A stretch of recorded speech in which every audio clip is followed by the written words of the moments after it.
Hi hello ನಮಸ್ಕಾರ ಬೆಂಗಳೂರು. ಇವತ್ತು ನಾನು ಬಂದಿರೋದು ಚನ್ನಪಟ್ಟಣಕ್ಕೆ. ಚನ್ನಪಟ್ಟಣಕ್ಕೆ ಹೋಗಿದ್ದಾನೆ ಅಂತ ಯೋಚನೆ ಮಾಡ್ತಿದ್ದೀರಾ? ಯಾರೆಲ್ಲ ನಮ್ಮ ಥರ IT ಕೆಲಸ ಮಾಡಿ ತುಂಬ ಸ್ಟ್ರೆಸ್ ಔಟ್ ಆಗಿ ಕೂದಲು ತುಂಬ ಹೋಗಿದೆ, ಕಾಡಲ್ಲೊಂದು ಸೊಪ್ಪು ಸಿಗ್ತದೆ, ಒಂದೆರಡು ಎಕರೆ ಜಮೀನು ಸಿಕ್ಕಿದ್ರೆ ಸಾಕಪ್ಪ, ಅಗ್ರಿಕಲ್ಚರ್ ಮಾಡ್ಕೊಂಡು ನಾನು ನೆಮ್ಮದಿಯಾಗಿ ಸಾಗಿಸ್ತೀನಿ ಅಂತ ಇದ್ದರು ಅವರಿಗೋಸ್ಕರ ಈ ವಿಡಿಯೋ. ಏನಪ್ಪ ಅಂತಂದರೆ ಒಂದು ಎಕರೆ 27 ಗುಂಟೆ ಅಗ್ರಿಕಲ್ಚರ್ ಲ್ಯಾಂಡ್ ಏನಿದೆ ಅದು ಸೇಲಾಗಿದೆ. ಈ ಪ್ರಾಪರ್ಟಿ ಲೊಕೇಟ್ ಆಗಿರೋದು ಎಲ್ಲಿ ಅಂತ ಅಂದರೆ ಚನ್ನಪಟ್ಟಣದಿಂದ ಒಂದು 12 ಕಿಲೋಮೀಟರ್ ದೂರ ಕಂಡ್ರೆ, ಬೆಂಗಳೂರಿಂದ ಲೆಕ್ಕ ಹಾಕೊಂಡ್ರೆ ಸುಮಾರು 53 ಕಿಲೋಮೀಟರ್ ಆಗುತ್ತೆ.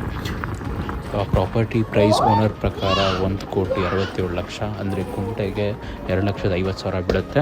ಬಟ್ ಓನರ್ ತುಂಬ ಒಳ್ಳೆಯವ್ರು ಕಣ್ರಿ, ಮಾತುಕತೆಗೆ ಸೆಟ್ಟಿಂಗ್ ಹಾಕಿದ್ರೆ ಪಕ್ಕ ನೆಗೋಷಿಯೇಬಲ್ ಮಾಡ್ಬೋದು. ಯಾರಾದ್ರೂ ಇಂಟ್ರೆಸ್ಟ್ ಇತ್ತು ಅಂತಂದರೆ ಕಾಣಿಸ್ತಿರೋ ನಂಬರ್ಗೆ ಜಸ್ಟ್ ವಾಟ್ಸಪ್ ಮೆಸೇಜ್ ಮಾಡಿ, ಇಲ್ಲ ಅಂತಂದರೆ ಕಾಲ್ ಮಾಡಿ. Thank you.